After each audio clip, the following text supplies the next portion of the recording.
Hello, today my guest is the fabulous, most creative person I know, Bob Baker.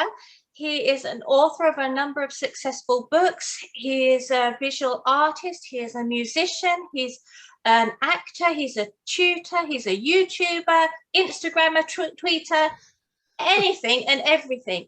But I need to make it clear, when someone says they have all these skills, you sort of think, oh, that's it. So they're a jack of all trades, master of none. This is not Bob. Bob really is a master of every avenue he goes down with his creativity. So Bob is based in the USA, in Missouri. And so without further ado, welcome, Bob. Well, hi, Sammy. That was a wonderful introduction. Wow, I really, I'm blushing here with all that high praise. I really appreciate it. And listening to that list of things, it's making me exhausted just hearing that list. But I guess I have done a lot of stuff, especially in the arts and the creative realms over the years. So I'm happy to be with you. Brilliant. Well, happy Wednesday to you. I know it's lunchtime for you there. It's about, a little afternoon. So you're 6 hours ahead of me in the UK. Yeah, it's all dark already here, dark and wet in the UK. Wow. So we had a little chat before, and I was saying to you that I've put out a request to other people, to creative people that I really admire and that I follow. And so when I put a request to you, it was literally thinking, I'll probably get a nice reply back saying, thank you ever so much, but I'm too busy, because you are so busy in everything you're doing. Can you sort of just let everyone know, where did that initial spark of creativity come from initially, Bob? Sure. Well, first I want to address the fact that you reached out and you shared before we started recording that not only were you pleased that I said yes, but everyone you have asked to join you in this no one said no to you yet. So that demonstrates a couple of things. One is the power of asking. Most people never get beyond that. They just think to themselves, "Oh, they're too busy. They're out of my league," or whatever it is. And so, what's the worst that can happen? Somebody can say no, but in your case, they've all said yes. So that, I mean, yeah, I've even done like workshops and things called "Get Your Ask Out There." Yeah. And so, yeah, there's the power of asking. And then also this thing of interviewing people that are who are kind of doing, that fascinate you. That actually, I call that you sort of gain a reputation by association. So I've done a lot of interviewing of other people over the years, even dating back to when I published a local music newspaper in my hometown. I'm in St. Louis, Missouri, in the States, I think, that you may have mentioned. And so yeah, sometimes interviewing people that are further ahead in their careers actually not only educates you and you get to meet and know these people, but you attract their fans to your activities. And so, yeah, there's so many. So you're very smart to do this, is what I'm saying. So what created that spark? So when even though I have this balance between introvert and extrovert. I was my mom's only child. And so I did, as a kid, got used to spending time on my own. And for whatever reason, believe it or, and then there's also this extrovert side of me now that's a performer, and I've done, played music and this YouTube channel. I've been very visible. And so there's this part of me that loves to be on stage and to perform. But if you looked at me as a kid, you would not have seen that potential, because I was very shy, very socially awkward when I was a kid. I got picked on, especially by the boys, because I wasn't very good at sports. And so what I did is I said, well, I gravitated toward things that I had more control over and things that I could do on my own without getting approval from other people. And so that was music, it was writing, it was art. And so that's where the initial seeds were planted. And I think that sort of independent streak stayed with me and served me well. I'm very much do-it-yourself, and very independent minded. And I just was really drawn to the arts. That's why I've been immersed in so many aspects of it. And it is a little bewildering, because a lot of creative people have a variety of interests, but they don't like pursue all of them. And I haven't pursued everything that I've been interested in, but a lot of them more so than the average person. And like you said, I feel very blessed that I've done well in many of those areas. And yeah, so it's just been throughout my whole life. I've been immersed in the arts, and through my writing, through my books, over the years, I like to inspire other people to pursue their own creative passions. And that's kind of like what my life is about. Yeah. That's something that I found really comes through your YouTube, and when you're putting your posts up there, when you're doing your live, especially when you're doing your lives on there, the passion you have for other people to grow and develop in their creativity just absolutely shines through. But what is it that keeps you going with yours? Because at times we all get like a dry spell, or we need to refill our wells of creativity before we can go and do more. So what do you manage to do to give time for yourself, because you're giving so much of yourself to us? Yeah, well, that's a great question, and thank you for saying. Yeah, I am more focused, or so luckily, so this whole YouTube era. So just a little quick look at the evolution of my career, and I've been self-employed much of the time. But my early books, which came out in the '90s, were on music marketing. I'm a musician. I was curious about marketing and building a fan base, and so my early books were geared toward helping musicians wrap their brains around marketing. Then I expanded and started publishing books for creative people of all types, and did well as an author. And then let's see, then I got back into visual art, done some acrylic painting. I teach and perform improv comedy, all this variety of things. And the YouTube thing just came about in the last I started like 5 years ago, and I just started playing. I was actually seeking out affirmations and like some more positive and guided meditations, and was actually not happy what I was finding on YouTube. I was using YouTube a lot to seek out spoken word and inspirational stuff. And so at that point, I had been podcasting for many years. So I had the audio equipment. I knew how to edit and even do video editing and stuff. And I've been comfortable on a microphone for many years. And so I thought to myself, I think I could create something that I'm looking for and not finding, like the type of thing that I wasn't finding. And that's how I started just dabbling, just in a sense of play and experimentation like artists do. And lo and behold, they became popular. And so I really doubled down on when I noticed that something's working, I try to pour more energy into it and see where it goes. And with the case of YouTube, it far exceeded. Now I'm at 260,000 subscribers, and it's far exceeded what anything that I achieved as an author in years past, which is just, I'm so blessed, and I didn't see this coming. So anyway, so yeah, over the years, when I have mentored or done workshops and books for creative people, I talk about these like 4 stages or 4 reasons that people create. And initially, you're doing it for yourself. So one is for self-satisfaction, like you had this idea, you had this vision, you took action, and you made this thing, you created this thing, and now you're holding it in your hands. That's like a great sense of accomplishment and pride. So that's one of the things that motivate creative people. The second one, I think, is when you get feedback from other people that they recognize you as that artist. Hey, I love that song. I loved your painting. And so it's like validation from outside of yourself that you're doing good work and all this stuff. And so it's an internal sense of feeling good about your art that motivates you. But I think a switch comes when you start realizing the impact that your art has on other people, and you start being motivated for how it's going to help people. And so in the case of my YouTube videos, and even the music that my girlfriend and I create, is very like positive, inspirational, uplifting music intended to help people raise their mood, So yeah, it is very much driven. So I'm getting both of them. I'm satisfied in the creation still. I love that whole process of having an idea in your head and then you make it materialize, That's very satisfying.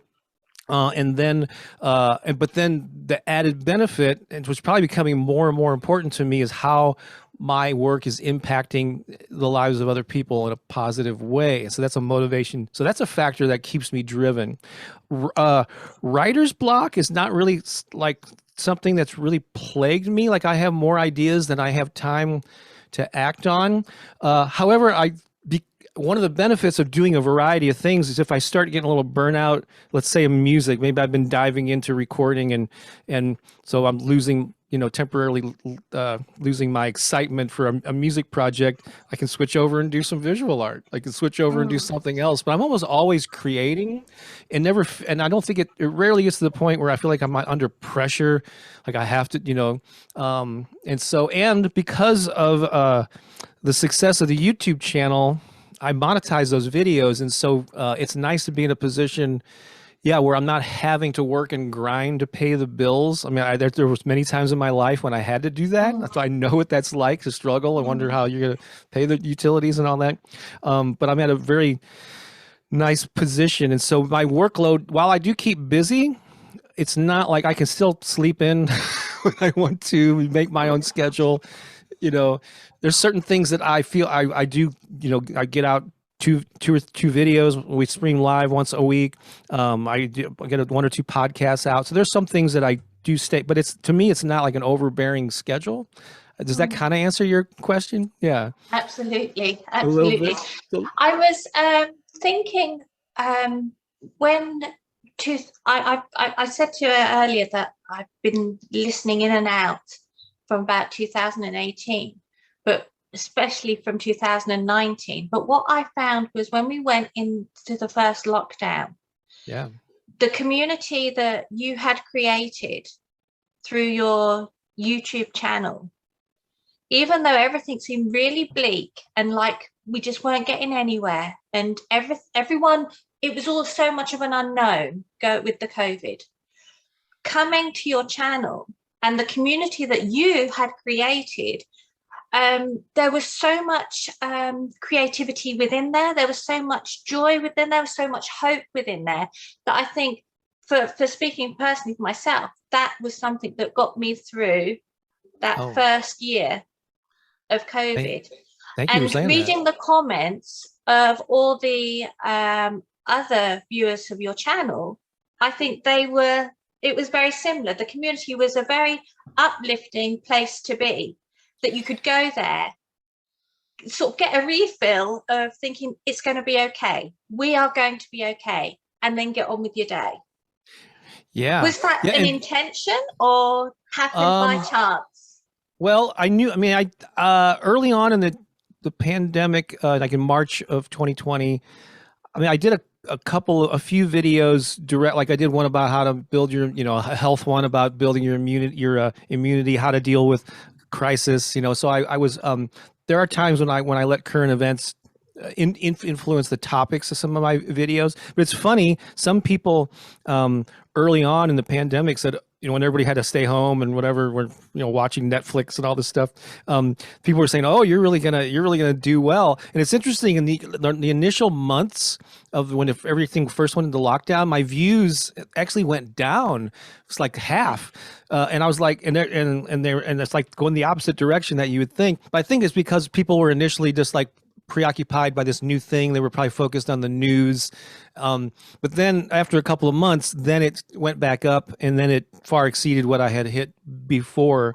And so I think, I think it was beneficial. I'm glad you mentioned the community part of it, because that's like another thing that artists sort of overlook. We think about us as the artists, and we want to get our work out there, and we want to be seen.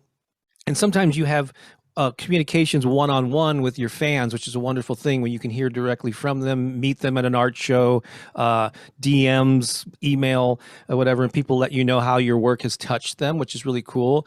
But there's a whole nother level that I probably did not anticipate with the YouTube when I first started doing these affirmations, was the community that was going to be built. Because have you been there on Sundays when Pookie and I stream live? And Absolutely. So like, we're communicating with them, they're leaving comments to us, but there's a whole other conversation happening where they're talking to each other. Yes. And we also recreate that on Zoom. Like we have a Patreon page where people for small monthly donation can become part of that family, and we have monthly Zoom calls. And I do programs where like 30-day programs throughout the year, where one of the perks of that is our weekly Zoom calls for those. And it's really cool just to have these people meet, who follow us, maybe that was the initial thing that drew them to the program, but they end up meeting each other, and we just love the relationships that are built, the friendships, and especially in these times when you cannot meet people face to face like we could a couple of years. Hopefully that's going to change. I'm optimistic that 2022 will get back to a little bit of normal. But yeah, so that's been a sort of I'd say more recently it's like intentional about how can we create this. But it was sort of like a surprising byproduct of just spreading a positive message, you know. That's brilliant. I mean, I personally, I find it really enjoyable, and I've made contacts through that community, and it's so nice to be with like-minded people. That's that you it, don't yeah. have to what's going on the news, what's going on in the newspapers. You don't have to let that pull you down when you're surrounded by people that are there wanting not only to lift themselves up, but to lift their community up around them. Right. And even though it's online, it seems to be, because of the pandemic, it's okay. That's okay. That I now have friends in Australia, I have friends in Austria, in New Zealand, wherever. Yeah. It's global. It's crazy. Yeah. Absolutely. It's just made, for me as an artist, it's widened my horizon in who I'm meeting, in their views, their values, and how then I can put that into my work, you know. So not only as an artist am I putting myself in my artwork, but I'm putting what I've learned from other people into it. And I suppose in your songwriting, in your writing, that's a similar process, possibly. Yeah, I mean, I definitely, like I said, I don't think artists should it all depends where you are in your career. There's because like I think I'm sure you've read or you're aware of Big Magic by Elizabeth Gilbert. Have you heard of that book? And I know in there she says, when she's like, some artists can get into danger if they're thinking about creating a product that's going to be loved by their audience. It all depends on how you process that. Like, it can put undue pressure on you if you're thinking about, is this going to be a good bestseller, or is it going to, you know, as opposed to just writing and creating and focusing on creating your art in a vacuum. But I think you can do it in a healthy way. You can blend. Like with my YouTube videos, the purpose of them is to uplift people. So I'm thinking about, what do people need to hear? What's going to inspire them? What's going to serve them well, the best? So yeah, and it's the same thing when I'm writing songs. I'm going, how can I create this song or craft a lyric that's going to get people to sing along so that they feel? So I am definitely focused on how the end user is going to respond to it. Not every artist should be burdened by that, you know, or if that's a burden to you to think that way, then just create something that you enjoy and then get it out there and find the people that also enjoy it. So there's different ways of approaching that as a creative person. Talking about your music, when because you used to be an editor of a music magazine. Yeah, it's one that I founded and started it myself many years ago in St. Louis, right? Yeah. So when you are making your music on your own, how different is that music to the music you now create with Pookie, your girlfriend? How different is it? So I started playing the guitar probably in middle school, and started playing in rock bands in high school many years ago. And I pretty much started writing songs right off the bat. So for the first, I don't know, 15, 20 years or so of my music endeavors, I wrote songs about things, you know, that was of interest when I was in my 20s and 30s, about, you know, partying and love gone, you know, and being in love, being heartbroken, you know, all the typical things, on a wide range of things. I remember I actually played this last Sunday. Once a month we play at the Center for Spiritual Living, which is like a spiritual center near our house. Been playing there every month, one Sunday a month for about 10 years. But I played a song that I wrote in around 1989, like over 30 years ago, I think. And it wasn't the first original song that I wrote, but it was the first song that I wrote with an overtly positive message, called "Be Who You Are." It was like the title, the chorus of it. And so that was an early indication. Yeah, I've always been a student of personal development ever since my teenage years. And so that kind of, yeah, I was always like, how can I live a better life? How can I be more positive we're grateful. And so, but I'd say like 12, 15 years ago, I pretty much everything I've written, and then I've been with Pookie, my girlfriend, for 16 years now. And within a couple of years, we were collaborating musically, and that's pretty much exclusively what we write these days, is something designed to inspire and uplift people, And so, but it has evolved. It wasn't always, but I just started as a rock and roll songwriter, kind of mimicking the popular songs of the day back in the 80s and 90s, So do you have any new music that's going to be coming out soon with you and Pookie? Yeah, in fact, boy, we've written so many original songs. We have two albums of original music. One's called Soul Massage, and the other one's called Opening Up to the Good. One's more like an electronic dance music thing where we put like affirmative lyrics over the top. The other one's more like a regular songs that we recorded in this studio. But there's a lot of stuff that is various, either we haven't recorded yet and released to the world, or they're in various stages. So actually I'm working on getting out at least a 6-song EP. I'd like to get out a series of 6-song EPs, and I probably have enough for 4 of those. There's like a couple dozen songs that we perform out live, or we do them on Sundays, but they're just not recorded in a way that I can get them on Spotify yet. So that's one of my priorities this year, is to get that music recorded and out into the world. Because So thanks for asking about that. But people can find out about our music at soulmassagemusic.com, like the massage where you get your shoulders rubbed. If we can put all your links at the end, and in the comments, I can put all your links there.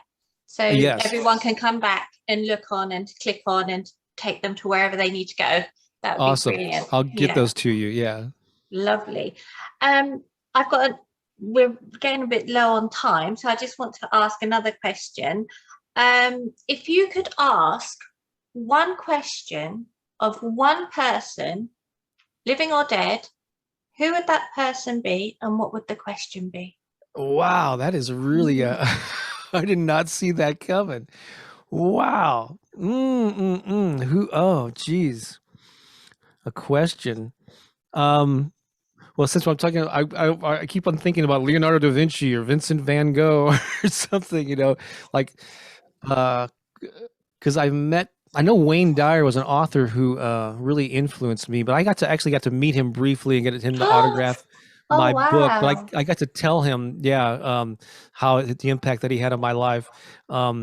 I actually got to also have met Louise Hay too, and she's like was the queen of affirmations. Somebody posted, if Louise Hay was the queen of affirmations, I would be the king of affirmations, which I thought was really nice. Well, maybe Leonardo da Vinci. He was a guy that had a wide range of interest too, and ask him a similar question that you did. What was the spark? What got you? When did you know? At what age did you know you were different than other kids, and you started pursuing these creative things? Like, because a lot of it, apparently, what he did is he saw things in his mind and he sketched them out and recreated them through art and sculpture and all kinds of stuff. So that's my quick answer here. But that's a great question. That's a good one. You can have that one on me. You can sample that one. Yeah, I will. But yeah, I mean, if you want to take another few minutes and you got another question, I'd be happy to answer it. It's up to you. Yeah, no, I've got another one. As you have so many creative outlets, what do you do for your downtime?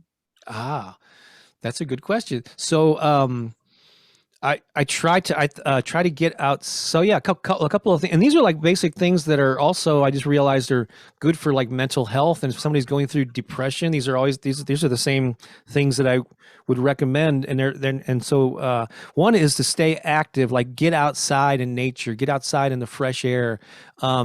Whether I do it with just myself, or I take the dog, or Pookie and I will sometimes just take a day trip, and we'll go out to places and where we can easy hiking. I'm not for any extreme sports or anything, but we'll take the dog and just find some hiking trails and get out in nature and just be in the beauty of natural surroundings. That's what I do. That's one great thing that I do in my downtime. And then again, this has been kind of tough the last couple of years, but socializing with people, like getting together with friends with no agenda, no business meetings, just hanging out, laughing. I love being with a circle of friends and just having lighthearted conversations, cracking each other up. Those are some of my fondest memories, is that natural, like, belly laughs that just organically come up in a conversation with people that you know and you're comfortable with. So having that social network and friends and meeting with them. And the next best thing, as you kind of mentioned, if you can't meet in person, then get on Zoom or orchestrate, Zoom, this is freely available. There may be some time limits with the free version, but you can do this on Facebook and Twitter or whatever. But get organize like a meetup or something, and just invite some of your favorite people and get on there and socialize and interact without an agenda. It is going to be nice to be able to just get out and about and do what we used to do, but without the pressure of everything, of having a little time slot. It's nice that you're going to be able to just go sit with your friends with nothing but just to enjoy their company. Exactly. Yeah. And so absolutely. I think those are the top two things that come to mind. I think we all could benefit from it. That recharges, and because you can't always, like I said, I have a lot of things on my to-do list. There's things that I make a priority that I get to every week, like uploading 2 videos. We stream live every Sunday, 2 podcast episodes for the Affirmation Meditation podcast. There's a couple other things that fall into, that's besides feeding the dog and walking the dog and all this stuff. But there's a lot of other things I could do that I would like to do, that I just get to them when I can, and I don't beat myself up if I can't get to everything. So as long as you're getting your priorities done and kind of what's the most important things, what's going to have the most impact, what's going to keep the bills being paid, keep the bills paid, then everything else you just you get to when you feel inspired and as time allows. So what things have you got coming up in 2022 that you can share with us? Yeah, well, one of them you already mentioned is the music. I really do want to get this music recorded. We have so many original songs, and we're always writing more of them. And so getting those recorded and out into the Spotify and Apple worlds and all that. And then also something we talked about, Pookie and I would really love, now that we've got this growing kind of fan base, if you want to, our friend base through the YouTube channel, we want to travel more. We would like to do start in the US by doing like road trips, where we stop in different cities and make people aware, hey, we'll be in Atlanta on these dates, and we're going to have a meetup at this location, and we might do an event in St. Louis in July, and just as long as everything stays, gets better and safe. Yeah. And so I think, that live, I think we all just are eager to get back to live in-person things where we can see people and hug people. So fingers crossed in 2023, then you might be in the UK. I would love to. The only place in Europe that both of us have ever been is the Netherlands. I was invited, 12 years ago to speak at a music conference. Flew into Amsterdam, and it was in a city called Groningen, a little like north up in the Netherlands. But I'd love to go to the UK. We have a lot of friends. You're one of them there, and other parts of Europe that I've never been to. So yeah, Australia would be great to go to. Yeah, but so yes, let's keep our fingers crossed that over the next few years we'll be doing a lot more traveling. Well, you know what, Bob? I am so pleased that you agreed to do this with me. I hope that you've enjoyed being here with me and participating in this. I'm going to wish you all the best for everything, because you share so much of yourself with us, and I just can't recommend your YouTube channel enough, your podcast enough, your books enough to everyone that's watching, because they'll get more than just a little golden nugget. It's what you say is just so inspiring and so positive, and it's real. It's real positivity. It's not Practical fake. It's not positivity. practical positivity, and it's real, and it's something that we can implement in our lives every Well, day. So awesome. thank you Sammy, so much for coming and doing you are this for welcome. me. It's my pleasure. I hope we inspire a lot of creative people through our combined efforts here. So it's been great to get to know you a little bit better too. You too. Thank you ever so much, Bob. Really All right. appreciate it.